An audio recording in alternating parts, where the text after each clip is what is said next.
atmosphere, environment, music, art and literature, with all flavors of life. We are on air.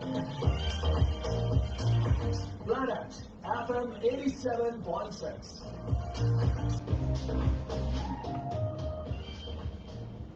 Yes, we are on it, and we are very much on it.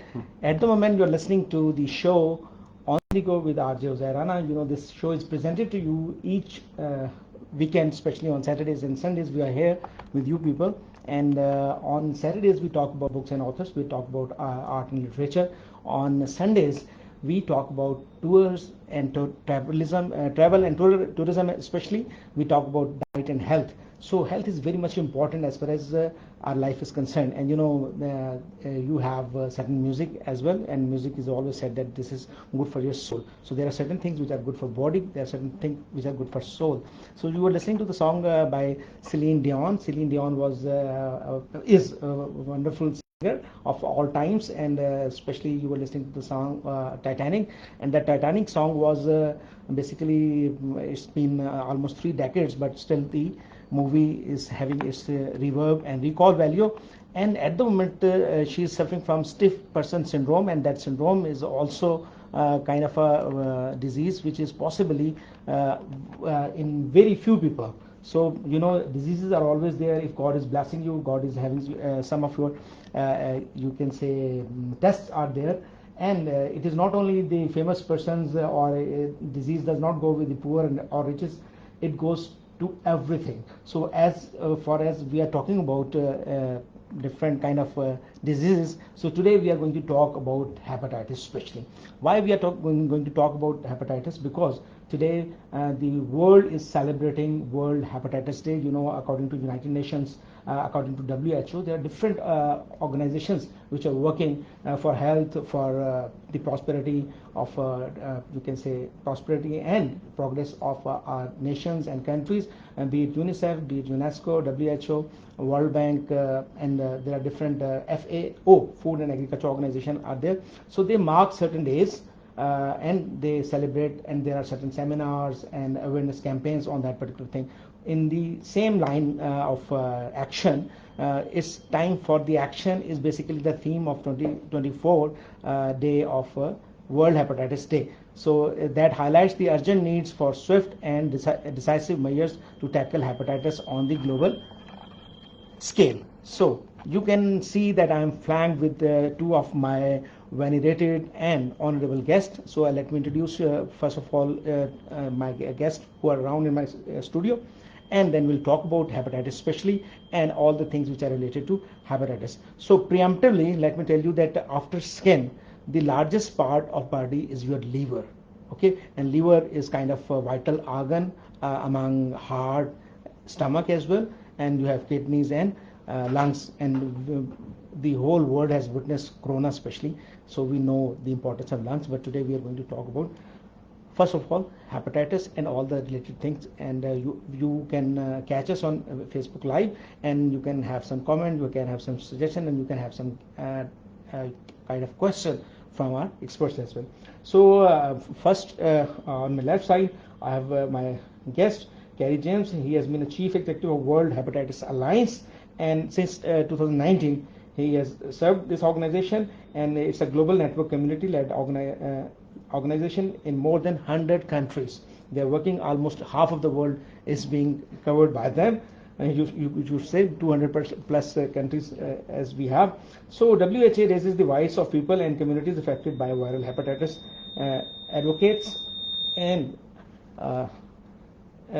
it advocates at the global, regional and national level for urgent action to eliminate viral hepatitis by 2030. You know, there are different goals. MDGs, Millennium Development Goals are there, WHO goals are there, United Nations goals are there, and each country has its own goals as well, as far as health is concerned, education is concerned, and other things.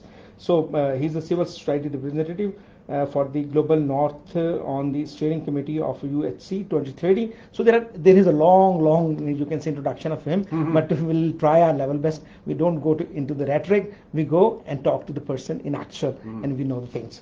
So the next to him is Dr. Aftab Ahmad. He is a PhD in regenerative medicine and serving as future global leader of World Hepatitis Alliance. And Dr. Aftab is also serving as president of National Academy of Young Scientists. So that is NAYS, NAYS. Okay, A's and Nays, especially in Constitution.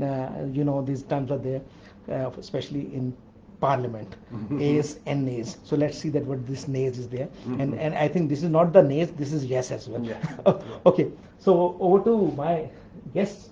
Sir, why this Hepatitis Day is celebrated, as I've just in my intro told, that most of the days are marked just for the awareness. So first of all, I think we should start from the vital organs, the importance of liver, and then we can move on. So I think the first question goes to Dr. Saab, and then we'll talk about the awareness. Sure. So if you talk about the liver, as you have mentioned, the liver is a vital organ in our body, which has a lot of functions actually. And if we talk about specifically about hepatitis, so hepatitis is a disease of liver. So actually the liver cells are called the hepatocytes if we talk technically. And the virus actually infects those hepatocytes, the cells of the liver, and it damages the liver. So what happens? So it goes inside the cell, it replicates, the virus replicates, make more copies, it go into the blood, it circulates in the blood as well, and when it actually make more copies, it erupts, it damages the cells, and this is how it damages more and more cells of the liver. And technically the term is used, the liver actually gets shrinks, that's called the cirrhosis. And it also leads to hepatocellular carcinoma, so it can lead to the cancer of the liver. So as he mentioned, the liver has so many functions in our body. If we talk about especially the metabolism of our body, it totally controlled by the liver. The sugar level, mostly people know about the sugar in our bloodstream and diabetes mellitus. So in that case, even liver plays very, very important role. So this is, as we are talking about, this is a vital organ, and it's very important that we should protect our vital organ. So, so if we are having something as a liquid, we are having something as a food. There are some fluids as well. So, as we say that kidneys, they are affected by drinking. Stomach, that is, or your gut, your you can say colon or your small intestine or food canal, or all the stuff that goes wrong. In especially today, nowadays, we are having very hot and humid weather, and especially in local we call it sawan and barsat as well. So people are also victim of gastro, and people are having such kind of problem. So how much clean drinking water and food intake is important for liver? So it's very important question, especially because today is the day of hepatitis. If we specifically talk about the hepatitis, B, C are actually the hepatitis B and C. They are the blood-borne diseases. They are not from the water.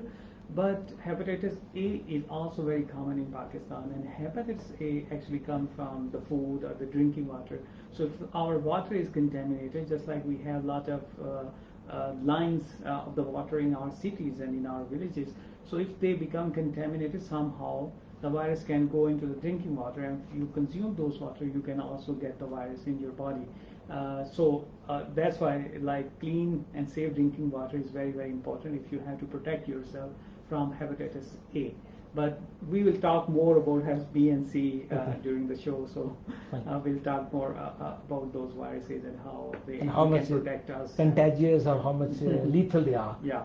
Okay. Definitely. So going to Mr. James. First of all, I am anxious to know that which country you hail from. Which country? I live in London. I live in the United Kingdom. Yeah. Okay, and which part of the United Kingdom? In London, yeah. Because London has also different tiers. Yes. So I live in southwest London, in Richmond. Okay, so with huge history, especially Great Britain, and especially the culture, and all those who are Asian, especially, we are quite linked to Great Britain because we had a long-lived relationship in Asia as well. So as far as hepatitis is concerned, so what took you to this particular motion and movement, and what brought you to this field? Your education was there, or your experience that led to this thing?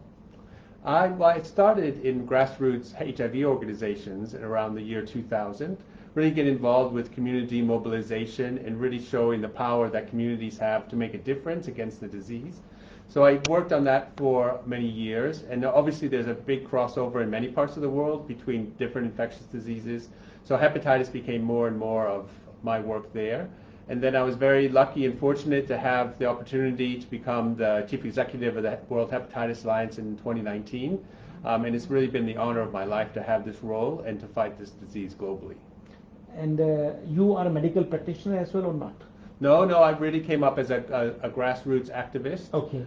And my specialization before was kind of marketing and communications and behavior change campaigns. And we did many campaigns in the UK about encouraging people to test, especially for HIV. And we had some really great success. We actually saw the first decline in HIV infections in the UK ever while I was head of the national program. So I really want to take some of those learnings as well and bring it to the hepatitis field. Okay, all the listeners and all the viewers which are watching, who are watching us, you know that in psychology, in research, there is CAB, knowledge, then it's aptitude, and then it's behavior. Yes. So in modern world, in developed countries, people are much oriented. They know about such kind of things. But here in Asia, especially in Pakistan, underdeveloped countries, developing countries, there is kind of a faith deficit. Mm-hmm. There is kind of an interest, the scarcity of interest. You bring some of the vaccination, and there are so many conflict there. There are so many conspiracy theories there. Yeah. That this will go like this. And even this time, as far as COVID was concerned, Yeah. nobody was safe. Even America, there were so many things. Yeah. So, Dr. Sir, keeping in view the present scenario of Pakistan, especially, we know as a researcher, I also know that the diffusion of innovation is very important because Absolutely. there are certain early adopters, then there comes the late majority, and there are still the laggards who never believe in the new technology. So, with your experience of the modern world of London and especially Great Britain, and your experience of Pakistan, that how we have to convince people to bring them to change, and that to positive change. The question is to both of you, according to the scenario you had. So, James first. Would you like me to start? I mean, first of all, it's about having accurate and true information about a condition, right? So it's important to try to dispel the myths that may surround a certain kind of condition. Sometimes there's long-held beliefs that aren't true, aren't accurate, that stop people from wanting to get tested because of stigma or discrimination that they think they might find. So I think that's the first phase, is to really... So to break that stigma. Yeah. So Dr. Aftab, it means that nobody is away from... Human psychology goes with the stigmas. Yeah. Be it whatever education you have, whatever cultural background you have, whatever development you have, stigmas are always there. Schemas are also there. So, Yeah. Dr. So actually, if we talk about some of the vaccine, especially during the COVID era, so there were a lot of misconceptions about the vaccine. Even many people in developing countries, especially not only in the developing countries but also in the developed world, there were so many people who even they claim that there is no such virus and nothing will happen. So Yes. that goes with the human psychology. So there were a lot of movements even against that we shouldn't go for like the vaccines and the treatment and everything. Same happened with the EPI program in Pakistan. Yeah. Polio. Yeah, the polio is there were a lot of Misconceptions, rumors, rumors. misinformation, rumors. So many people do ask me, being like I'm quite vocal about the health issues. So on Facebook, on social media, my friends, they do ask me that whether we should go for polio vaccine or not. Is it safe? There are so many misinformation about the vaccine that you will go infertile if you will have these vaccines. So I always say it's pretty safe. All the scientific research that's backed by the scientific research. But this is not the case with the hepatitis. Luckily, in Pakistan, nobody's against the hepatitis vaccine. But I should mention here, there is vaccine for hepatitis A. There is vaccine for hepatitis B. But there is no vaccine for hepatitis C. So yes, so in Pakistan, people don't take serious for hepatitis A because it's not that much life-threatening disease. So you need care for the patient, and then it goes away after some time. Even you don't take the medicine. But if some serious condition, if some elder person is there or if some child is there, then we have to take extra care. But if a young adult with a good immunity, then it goes itself. But if you talk about the hepatitis B, luckily, as the virus was discovered, there was a there was a vaccine of attenuated virus, but very soon the vaccine came. So there was a recombinant vaccine into the market, and people started using it too, and it's very safe. So in Pakistan, even the program was launched about hepatitis prevention, and it was started at all the levels. So you can go to the hospital, you can get the vaccination. So that's very important. But still, in Pakistan, many people are not vaccinated. So what we have to do, we have to go for like massive screening, and those people who don't have the infection, they should be protected and they should get the vaccination. And another very important thing is, like the disease get chronic. So there are two terminologies being used. One is chronic disease, Okay. and other is acute. So if you get the symptoms as like infection goes, virus goes inside the body, that's called acute disease, and the other is chronic disease. So if virus stays in your body, that get chronic. So what happens actually if the mother is infected and the baby is born, and if you don't give him the vaccine, then it get the virus from the mother, and Okay. it usually develops into a chronic disease. So the WHO recommendation is you should get the first dose in 24 hours to protect the child.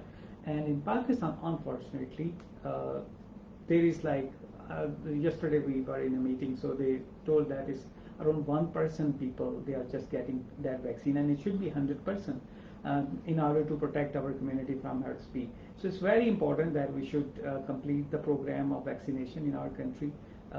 The good thing about hepatitis C is, like 10 years back, it was like if you start the treatment, it cured you around 50%. Okay. But now the therapy is excellent. There is a study from Pakistan, and it says that the recent therapy that is being used through Swaldi, that is a treatment available in Pakistan, the success rate is more than 98%. In some countries, is close to 90%. In Pakistan, is very good. The response is very high, so it goes like 98%. So that's really a good thing that you actually, if you have the infection of hepatitis, you get it tested, virus is there in your body, and then you should immediately start the treatment process. And the other great news from Pakistan is the treatment is cheapest in our country from the whole world. It's just $33 per person. So you have to get the treatment for 3 months, and after that you usually go for the test and it's negative. So there is a lot of good information. And good news is also coming, and research is going on. So as compared to many other viruses, just like we talked about the polio virus or coronavirus, hepatitis people are not much against the vaccine. So if doctor recommend them, they usually go and They get the usually go vaccine. for this. So once in my childhood, we used to just listen that 6 lethal diseases are there, but then count is almost to a dozen now by in the list of WHO, and they have included many other things. Yeah. Previously, cholera and measles were there, but even I worked for one of their disease, leishmaniasis, which is a sand fly disease. Yeah. So they're working on it in particular areas. Sir James, Mr. James, because I'm mixing you with the doctors as well, but No, that's fine. but I think the person who is working for communication and marketing, he's half of expert of that particular subject because he's communicating directly to the audience. So, in how many countries you have been as far as the representative of WHA? We have members in 100 countries. Okay. And I've probably been, gosh, I haven't counted, but many, many countries, different countries around the world, yeah. Okay. So, where did you find in Africa, Europe, or Asia? So, overwhelming response of the public, especially understanding and less stigmas over there. So, you find which area the best for communication? Yes, well, I think everywhere in the world could probably do a little bit better in communicating and raising awareness of hepatitis. Egypt, of course, has a very famous program where they tested millions of people and tested almost 3/4 of the people infected. So they had a hugely successful campaign, which was a big public campaign, big public awareness campaign. But they also did small village-based elimination strategies where they would go into a village, test everyone, make sure everyone had the treatment, and before they would leave. And this is also a strategy that's being trialed in Pakistan, and I think it could be also a very successful model here. Okay. As far as communication is concerned, because I myself am an expert or student of communication. So which kind of model of communication do you follow? First of all, that is direct communication. Second is two-step flow of communication. You go for the advocacy first, to the opinion leaders, to the policy makers, and then you go for the mass awareness. This is normally the schedule or plan. Yes. Advocacy first and mass awareness afterwards. Yes. Or you are using, if you are going to an African far-flung village, so you must not be using technology, but you must be using the traditional methods of communication. So as the WHA, as the World Hepatitis Alliance, so what we try to do is we try to empower our members in those countries to be able to go out there and create awareness. So we coordinate the global campaigns like World Hepatitis Day. So we'll create the campaign, we'll create the posters and the social media assets in different languages and make them adaptable. They can change the pictures and things, and then it's our local members who will go out into the villages and do that kind of sit with them. Yeah, sit with them. They'll do the work. Focus group discussion kind of things. Yeah, and they'll go out and deliver the testing or deliver the awareness raising. So we try to support them as much as we can. But then we are also the organization that will go to like the United Nations and the WHO and really work to improve the situation, improve the landscape. Globally, because of course that often trickles down to what the national governments choose to do, and then that eventually makes it to the local government. Okay, so I think without the help of local government and especially Department of Health, things cannot go. No, exactly. Change happens on a local level or on a regional level. But we try to do as much as we can on the global level to make that change happen and support our members to do that. So we call it development communication approach as well. Yeah, absolutely. Yes. I mean, all of our campaigns have a three-pronged approach, right? So there's general awareness raising. So we do it ourselves on our global platforms, but also provide the resources for them. Second would be the policy side. So working with decision makers or giving resources to our members to influence decision makers around better decisions around hepatitis. And the third one is really kind of supporting our members, increasing their skills and knowledge, making them better communicators, making them better storytellers, so they can really deliver those messages more powerfully and clearly. And once they are success stories, so you do publish them, publicize them as well. That these are the countries who had the ratio of this much, and after adopting such kind of measures, they are better citizens, know they are healthier. Yeah, absolutely. Yeah, on the World Hepatitis Day.org website, there's loads of stories about people having successful events on World Hepatitis Day, and we always try to celebrate those successes, and as well as the World Health Organization does. So, for instance, Egypt, because it did so well in hepatitis C, they were awarded a gold status in the elimination goals, which is we're the first country in the world to do that. Okay. So WHA and WHO, how much synergy they are having? Are you having some funds from WHO, or is there some percentage of funds you get from the host country? What is the model of your work? No, unfortunately, we don't really get very much money from WHO or from countries themselves. We fundraise in different ways. Like there's international donor organizations that are now finally starting to support hepatitis. So we go to them for fundraising, other smaller foundations and organizations. And also we do fundraise with the private sector as well. And that's really where the money comes from. We really feel that national money in country, should go to the organizations in those countries, and we shouldn't be draining those resources out. So we don't ask national governments for money because we want that money to be invested within those countries. Okay, so you got your funds, and the allocation is according to continents or countries, or what? Or are the magnum of the disease in the areas? So how do you prioritize that where you have to invest or where you have to spend more money? Yeah, I mean, we try to provide a blanket, umbrella like service to all of the members. So we try to advocate and provide everyone, because it doesn't matter if it's just one person in your community that has hepatitis, that's going to be affecting them and their families. But obviously there's some areas that are more affected. So the African region's more affected. Obviously Pakistan has the most hepatitis C cases of anywhere in the world, which is why we're here for World Hepatitis Day, to support our members and to support the government with their new initiatives that they're doing. And also like Southeast Asia, had very high rates of hepatitis B. Okay, so Dr. Aftab, when did Pakistan join WHO? Okay, so they have, I think he can better answer. Okay. I'm actually, last year, Okay. they have started a program of having somebody as a future global leader. Okay. And Pakistan should have a pride that the first future global leader, they have selected me from Pakistan, Okay. all over the world. Mhm. So I'm lucky to be as a future global leader. And being the future global leader, what you have to actually help them to popularize their efforts at the global level. The prevention approaches, the awareness in the community. It's not only in the Pakistan. I'm like working very hard in Pakistan, but my efforts are not limited to Pakistan. We are also working globally to raise awareness on the first side, and also the strategies what we can implement in different countries to improve the situation. Luckily, he was also coming to Pakistan, and for the last 2 days, we had an event in Pakistan that is Hepatitis Hackathon. So Hackathon is an event in which we bring all the stakeholders together. Hackathon, like Yeah. telethon, Hackathon, yeah. yeah. Marathon, yeah. Yeah.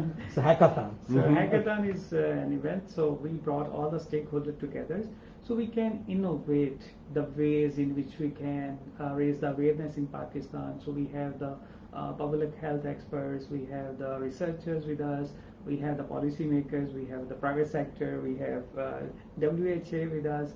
So he was also here, and he also listened all the novel ideas, and he can better tell Okay. that there is a lot of innovation can happen, and this is the era in which we say that this is the era in which you have to innovate or die. So innovation is very important for any country, and the purpose of this hackathon, and our hackathon was focused on hepatitis. So it was hepatitis hackathon. So we have to discover the novel ways. So it could be hapathon as well. Hepatitis, that's So good. Yeah. that's a good term we can use. So this is what. So shorter terms are better. Hepathon, yeah. Yeah. So we arranged it, and we got number of good solutions. And he was also like amazed to see that how the people are thinking and innovating the things. And this is what, being the Okay. global future leader, I should put my efforts. And I also requested WHO that the next meeting is going to happen in Bangkok, in Thailand. So we can also have, because this was a group in which we involved the Pakistani researchers mainly. We had 2 international students as well, researchers with us. But in Thailand, we can have the global community. So we can, all the young brain, they could sit together, and the policymakers, so we can innovate the ways in which we can raise the awareness. So definitely we can discuss and plan such kind of events. Okay, Mr. James, whose brainchild was this WHA, and why it was required? Being there are so many organizations already working, so what was the basic ask to who the one who founded it? He must be having some you can say vision in mind, or he must be having that there is some loophole or discrepancy in the system. So we should raise an alliance. Yeah. And how you select your member countries for this alliance? Sure, absolutely. So the World Hepatitis Alliance was started by a gentleman named Charles Gore. I think it was necessary that we should recall him. Yeah, exactly, because hepatitis wasn't on the agenda of any government. It wasn't part of any health programs. The WHO didn't mention hepatitis in any of its documents. There was no one at WHO with hepatitis in its job description, in their name. It was completely off the map. So Charles Gore, along with leaders from community-based organizations from around the world, started the World Hepatitis Alliance to start advocating for hepatitis on a global level, but also on a national level. And they were very successful. Within like 3 years, World Hepatitis Day became an official UN-sanctioned day. A few years later, they had the first resolution at the World Health Assembly naming hepatitis as a global health threat. And a few years after that, they were able to have another resolution that set the 2030 elimination goal. So it really is a grassroots movement that was built out of need. It was built out of people with passion, people living with viral hepatitis, wanting to do something to help themselves and their communities. And we've just been, standing on their shoulders ever since. So as far as your team is concerned, in every country you must be having an office, and how many medical practitioners, how many communication experts, or how many field experts? What is the comprising of your setup in one single country? And do you go to the districts, provinces as well, or you just have one country in capital, one office in capital? I just wanted to understand the organogram. Sure, of course. So I wish we were that big, but we're not that big, unfortunately. I wish we had the money to do all that. Okay. So we have a secretariat based in London that handle different functions. Then we have a board of directors, and we have one person from every WHO region who's living with viral hepatitis on our board. So that means 6 people with living with viral hepatitis from around the world, and then we'll also have certain other members with certain skills, whether that be commercial skills or medical. So they are our regional ambassadors within those regions, and then we have our members. The next level down is our members within the region who are actually doing the work. So through that kind of structure, we try to support people's work. We try to disseminate what's happening on the global level down, because a lot of times people don't know that the WHO is now recommending, this test for hepatitis. We need to make sure that that information gets down to the ground, to the people that are really working, so they can tell that their local decision makers, hey, we need to have this test, or we can now offer the treatment to these people. So I think all the aspiring doctors and the students of medical, and even the doctors who are practicing this, I think they should get benefit from WHO website as well. There will be a lot of brochures, a lot of information and success stories as well. Yeah. So I think Dr. Aftab, Pakistani doctors should also Yes, get into this. And do you get Pakistani hepatitis experts involved in this process? Yes, so Is there any symposium, conference? yeah, so they arrange World Hepatitis Summit that happened this year. Okay. That happened in Lisbon, Portugal. So I was also there, and there were many medical experts who were there. So we had a leading researcher in Pakistan. He is also a young scientist, and his name is Yasser Wahid. So he is actually a scientist who has published a lot of work on hepatitis, not only from Pakistan, but also from the rest of the world. So he was there. We have many other, Dr. Said from Al University, he was there. We have the person from different foundation, from the ministry, so all joined. And it was many young doctors, they also joined that event. So that is a international event that happens. And then they also arrange the regional meetings and also the national meeting, just like we arrange the hackathon. So they also arrange the regional meetings. So as he mentioned that we have the 6 WHO regions. So there are also regional meetings going on. National, if somebody want to arrange something, so they get involved all the community. So it's not only limited to the clinicians, but the very important voice is the community leaders. So they should be involved, different organizations, different foundations. So they have their And why not pharmaceutical companies? Why not public-private partnership? I mean, we work very closely with pharmaceutical companies in partnership, because you're absolutely right. That's a really important element to this They are whole thing. stakeholders as well, kind of. Yeah, they are totally, yeah.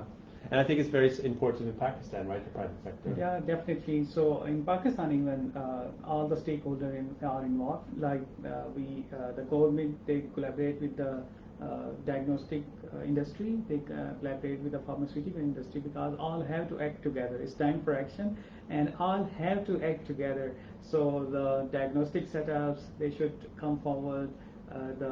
The pharmaceutical industry, they should come forward. The healthcare community, they should come forward. Government itself, health departments. So government role is the key role. If Egypt has done a great job, and that was mainly that the government has taken that so seriously that they could have done it. And similarly, we are government, and tomorrow they have the meeting with the Prime Minister. So hopefully there will be a concrete agenda, and there will be action plan, and definitely it will help us to reduce the burden. As Carey mentioned, that Pakistan has the highest population of hepatitis C in the world. We have around 10 million people who are suffering with hepatitis C, and around 4 million who are suffering with hepatitis B. So it's 14 million people is a huge number. So we have a high burden, and if we have to achieve the Sustainable Development Goal till 2030, it's very important that we should go like massive screening. The study says that we should screen around 13 million people yearly, and more than half of those who are diagnosed should be treated. So there is a need initially, and then we should treat everybody who is diagnosed positive. So definitely we have to engage everybody for this action. Okay. Okay, fine. as far we've got only 4 or 5 minutes left, and at the moment we should talk that what are basically the precautions one should have. I think that is important, that we are talking about the treatment, and why not we talk about the precautions now? Yes, it's very, very important, because I must say that prevention is very important, and for that we should go for the precautions. In Pakistan, unfortunately, why there were more cases of hepatitis is mainly due to initially lot of injections. You know, in Pakistan, it's a common tradition, if you get ill, then you go to the doctor, and then unless you get the injection, you feel that you didn't get the medicine. Yes. So there was like on average. And even if doctor is not feeling your pulse, he's not using stethoscope, so Yeah. you say he has not done anything. Why is he getting charged? Okay. So Pakistan has the highest ratio of injections per person in the world. So we shouldn't go for like so many injections, because those injections could be a reason for the spread of hepatitis. In addition, we have a lot of like barber shop. If they are unhygienic, the salons they are the unsafe blood transfusion. So in Pakistan, fortunately, Your equipment should be sterilized. yeah. So mainly new cases. So if we talk about like 20 years ago, it was mainly through the like in that like 20 years back, the physician, they were using the single syringe. They just Yes, use yes. it, and then so that was We the main reason. used to see a spirit lamp Yeah. behind under a container, and there used to be boiling water, and Yeah. everybody was, and these used to be glass syringes. And Yeah. the barbers, they were the main reasons for spreading. But in the recent area, it's like the unhygienic practices, both in the healthcare sector. Unfortunately, Pakistan is ranked not very good. We are at 154th position in terms of healthcare standards if we So compare two- 195 250. countries. So we are very bad. So the unhygienic practices, like if you don't clean the equipment during the operation, during your dental practices, that could be a source of infection. Similarly, if you go to the barber and they are not cleaning their equipment, that could Or be they're a source using of one infection. as to the other customer. Even at the home, we also have to be careful. Yes, What that has been is very seen important. That if you have one person who is infected, then normally the other people also get the infection very soon. It's like if you are using the same toothpaste, if you are using the same nail clippers or something, we should Okay. take precautions. It's not like there are less chances, but still there are chances of getting the infection. So we should be like more hygienic. So if we go for more hygienic practices, Okay. then we can have a better. Okay, one last protection. question. If somebody is patient in the house, Mhm. so like COVID, he or she should be It quarantined or shouldn't not? be, no. It's not like that. No. Hepatitis is not Okay. that dangerous. So in that case, only few of the things, like they can use the utensils. It's not like spread through the, like if they are eating together or drinking together. So it's not like that. Only it's spread through the blood, our body products. So in that case, we only, especially the blood. So if you get the wound, it should be covered. It should be properly treated. And if like somebody is using the razor, that shouldn't be used by somebody else. So only these kind of precautions, not like very serious, so that person should be isolated. It's not like that. It's not like that. So I think all those who are living together, they should take care of each other. And Mr. Carey, any message for Pakistani especially, and all those who are the patient of hepatitis from your side in the last? And that's minutes. Absolutely. Well, it's time for action is our theme for this year's World Hepatitis Day, and that means taking actions to protect yourself and your family. So, if you haven't been tested for hepatitis, please go out and get tested. If you're a pregnant woman and you're about to have a baby, please ask your doctor for screening for both hepatitis B and hepatitis C, because if we know, then we can stop the transmission to the children. So it's up to each and every one of us to protect ourselves and our families. So it's time for action. That's my final statement. Okay, one last message. Yes, so Pakistan, as we discussed, has a huge burden of the disease, so it's time for action. That's the very important message, and all the stakeholders should be involved, and all stakeholders should act together so we can reduce the cases, and finally we could achieve the SDGs till 2030. Okay, thanks a lot, Mr. Carey James. Thanks a lot, Dr. Aftab, especially enlightening us about the hepatitis, and on that too on World Hepatitis Day. And it's time for action, because actions speak louder than words. So we are speaking words, but you people should have action as well. So it's time to sign out from the show On The Go with RJ Zairana. And again, Guest in Town is a segment on weekends, especially where if we have a very good guest around in the town, so we bring that person to meet you. So it's time for the action, and the action is at the moment is to sign out from this program. Keep yourself healthy, keep yourself protected, keep your near and dear ones close to you, and take good care of yourself first, and then ultimately you can have good care of others as well. So Zaira is signing out from FM 87.6, and from my side, Allah Hafiz till next weekend.